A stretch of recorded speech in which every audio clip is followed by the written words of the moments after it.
Hello, how are you? I'm here at the Olympics in London. Hello, this is Thomas Orts with WLC TV. I'm at the Olympics in London, just in the hotel. I was there in the live games yesterday, table tennis, the finals, the gold medals, Japan, China has won. And yeah, I bought myself this Mr. Bean mask. If you remember the opening ceremony, Mr. Bean was involved there as well. I thought it was a marvelous event. It showed the variety of Britain, and there was a good element of humor with the Queen coming by the helicopter. Of course it was a stuntman, Mr. Bean, and all the other elements. The reason I wanted to do this video log is to share a little bit my admiration for the games, how it was all organized, conducted, but also the grace of the athletes and the performance on the highest level. Britain is at the moment sitting at 45 medals, 48 actually. They set themselves a goal to achieve 45, they're now at 48. They're the third on the table in the gold medals. Well, I'm German, my wife is British, so if we count both countries together, it's quite a lot of reasons to be cheerful. But what I think is really fantastic, and that you can see in those games, if you want to exceed to the highest level possible, you need to build your talents. And I work in the corporate world since 1998 as a trainer, as a coach, as a consultant. There, of course, there's two angles that you can address with your people, with the talents and the resources in your department. You can work on people's strengths, or you can work on people's weaknesses. Maybe you can neutralize the weaknesses, and of course you can build the strengths. If you had the choice between both, what would you choose to do? And my passionate belief is, if you go with the talents, with the strengths, you are on the track to build a high-performing team. The Olympics are a great testimony for that. How can you explain the energy and drive for those athletes 4 years, 8 years, 12 years to prepare again and again on a daily basis to compete with the best in the world? You can only do this if you are feeling good about what you're doing, and when you have the feeling that you really can excel to the highest level possible. And that can only happen in your strengths areas, where your talent lies. And I've seen it again and again that in corporate, people focus too much on their teams, players' weaknesses, and they want them to get better at the points they're not so good at, rather than especially encouraging where is your strengths, how can we put you in a function and a role that supports your strengths to get you from good performance to the highest performance possible that still gives you drive and energy. Also, what I think is interesting, again, a huge event, of course, with a lot of costs involved, but also the purpose is to inspire. And I think it is very inspirational. In fact, it's more inspirational than I thought it would be.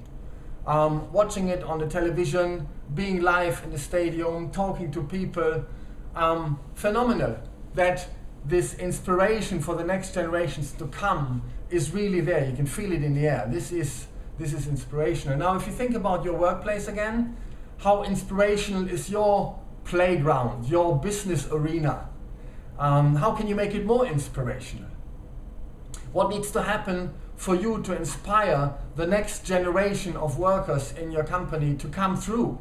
If you want to solve some demographic issues, how do you get them through the ranks so that they become the next leaders, managers in your company? You need to have a certain amount of inspiration, otherwise they go elsewhere.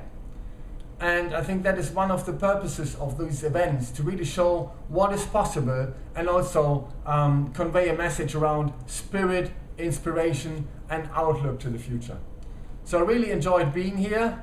Like I said, it was table tennis on the highest level. It was the finals, the gold medals of the women single, and then the teams, Japan, China, Singapore came out bronze, Japan silver, and China gold medal. And it was very interesting. There were about 5,000 people in the stadium where this event was held yesterday, and the atmosphere and the professionalism but also the skills, the knowledge, the skills, and the attitude of those players under pressure. Fascinating to watch. If you watch our team gallery, our Win, Learn, Change team gallery, you've got some athletes there, also some extreme athletes. They know certainly what it means to compete under pressure. So if you want to have a certain sports element to your next conference, we've got some great keynote speakers lined up if you want that. But also if you do corporate training workshops, we know how to blend this element of competitiveness, but also inspiration, competing on the highest level, giving your best. We know how to bring that message across so it's taken on board by your people. All the very best here from London. In the background there's a small screen. You can see some of the games, small, but there you have it, live. And I wish you a great day. Bye-bye.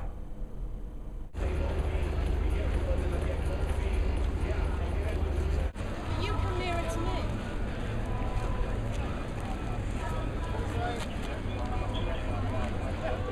That competitive element exists within every athlete who goes to the games. All of the previous great players in the event would have done it in the past. And we'll be like them and emulate them and do better.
Gold medalists and Olympic champions representing the People's Republic of China.